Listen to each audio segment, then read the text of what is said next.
Imagina que entras al Museo del Prado y nada es lo que parece. No son solo cuadros, no son solo santos, vírgenes y escenas bíblicas. ¿Qué pasaría si te dijera que entre estas paredes hay un canon secreto de pinturas que funcionan como puertas a lo invisible? Obras que no fueron pensadas solo para decorar, sino para proteger conocimientos prohibidos, ideas peligrosas, mensajes que nunca debieron llegar al gran público. Hoy vamos a recorrer lo que algunos llaman los arcanos del Prado, 7 cuadros que, según las investigaciones del escritor Javier Sierra, plasmadas en su libro El Maestro del Prado, actúan como auténticos umbrales espirituales. Si después de este video vuelves al Prado, te aseguro que no lo mirarás igual. Y sobre todo, no te pierdas el placer de leer el libro.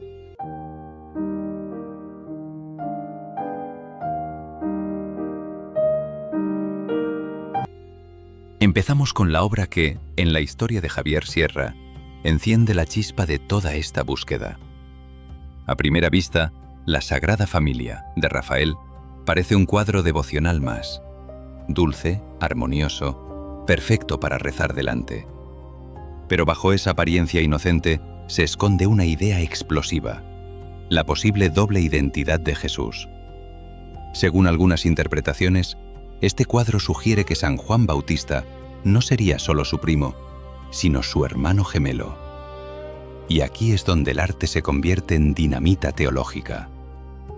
Rafael, además, no se limita a pintar figuras idealizadas. Usa los rostros de intelectuales reales de su época, incluyendo a un personaje clave en la historia de la cábala cristiana. ¿Sería Giovanni Pico della Mirandola? Quizá. Es como si el cuadro fuera un manifiesto codificado para iniciados. Un lienzo que, en vez de repetir los evangelios, los pone en duda. Si hablamos de enigmas en el Prado, tarde o temprano hay que pasar por aquí. El Jardín de las Delicias. Normalmente se interpreta como una advertencia moral: pecado, placer, castigo eterno. Pero hay otra lectura mucho más incómoda. Algunos investigadores conectan esta obra con las ideas de los adamitas, un grupo que buscaba vivir desnudos como en el paraíso, sin culpa, sin vergüenza, desafiando la moral de su tiempo. Consideraban que Adán y Eva cubrieron sus genitales como consecuencia del pecado original. Pero a la Iglesia no le parecía muy buena idea. Y eso no es todo. La geometría del cuadro escondería algo inquietante: la forma de un gigantesco ojo humano. Un ojo que no miras, sino que te mira. Por lo menos, eso era lo que decían algunos vigilantes del museo cuando hacían la ronda nocturna. Su poder simbólico era tan intenso que el rey Felipe II ordenó colocar este tríptico frente a su lecho de muerte. Imagínate sus últimas noches, con ese mundo de placer, caos y castigo, observándolo en silencio. ¿Era un aviso, una guía o un espejo de su propia conciencia? Para entender la gloria de Tiziano, no basta con mirarla. Hay que mirarla como lo hacía un emperador que sabía que se estaba despidiendo del mundo. Esta obra fue encargada por Carlos V y no como simple decoración. Según estas interpretaciones, la gloria fue concebida como un auténtico umbral espiritual, una especie de pasarela simbólica para que su alma pudiera ascender con más facilidad a la vida eterna. Cuando el emperador se retiró al monasterio de Yuste, se llevó el cuadro con él. Lo contemplaba, lo meditaba, casi como si estuviera ensayando su propia muerte. No era solo arte, era un mapa para el más allá.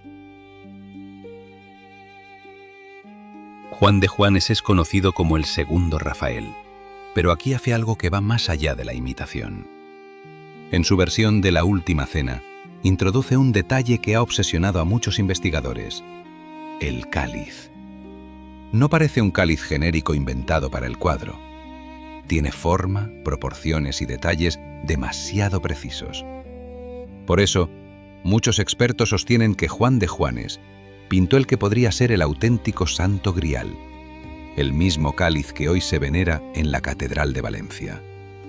Si esto fuera cierto, no estaríamos ante una simple representación religiosa, sino ante una pista visual que conecta una obra de arte con una de las reliquias más buscadas de la historia.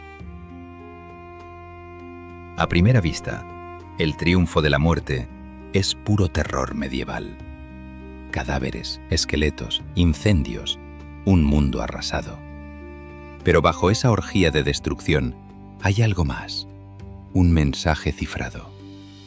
Se dice que Bruegel recurrió a un sórdido alfabeto inspirado en Hans Holbein, un sistema simbólico que convertía ciertos elementos del cuadro en letras, ideas y palabras ocultas.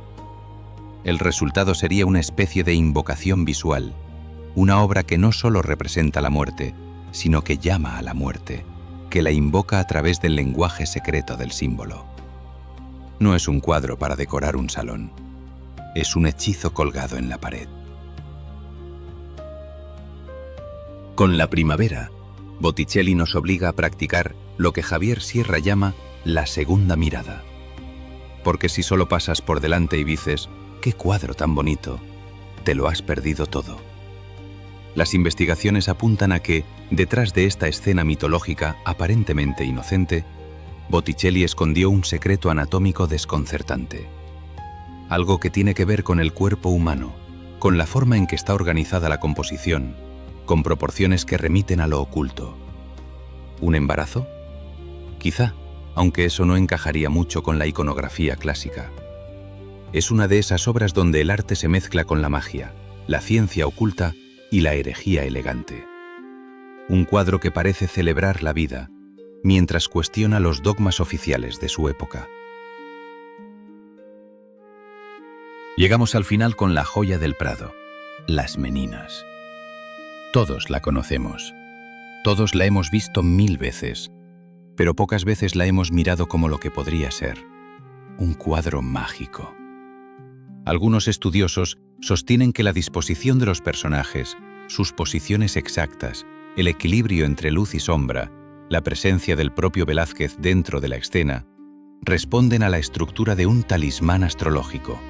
El objetivo, proteger mágicamente la continuidad de la dinastía de los Austrias en un momento en el que el futuro del linaje era más que incierto. Un conjuro para que un rey anciano tuviera descendencia y de esa manera asegurar la sucesión. Así, lo que parece un retrato de familia se convierte en un ritual esotérico y astrológico embotellado en pintura y lienzo. Este video es un breve recorrido por algunas de las obras que aparecen en el libro, que te recomiendo leer. El Dr. Luis Fauvel, ese misterioso guía que aparece en la historia de Javier Sierra, decía una frase que merece quedarse contigo: el arte solo funciona cuando maravilla. Y quizá esa sea la clave. Si entras al Prado buscando solo belleza, la encontrarás. Pero si entras con preguntas, si te atreves a practicar esta segunda visión, puede que estos cuadros se conviertan en algo muy distinto: espejos, umbrales, puertas a lo desconocido. La próxima vez que visites el museo, pregúntate: ¿estoy viendo un cuadro o un mensaje que alguien dejó para quienes se atrevieran a mirar más allá? Si te ha gustado este viaje por los secretos del Prado, déjame en comentarios qué otra obra o museo te gustaría que investigáramos. Y si quieres más historias de arte, misterio y símbolos ocultos, suscríbete a El León Perezoso. Nos vemos en la próxima.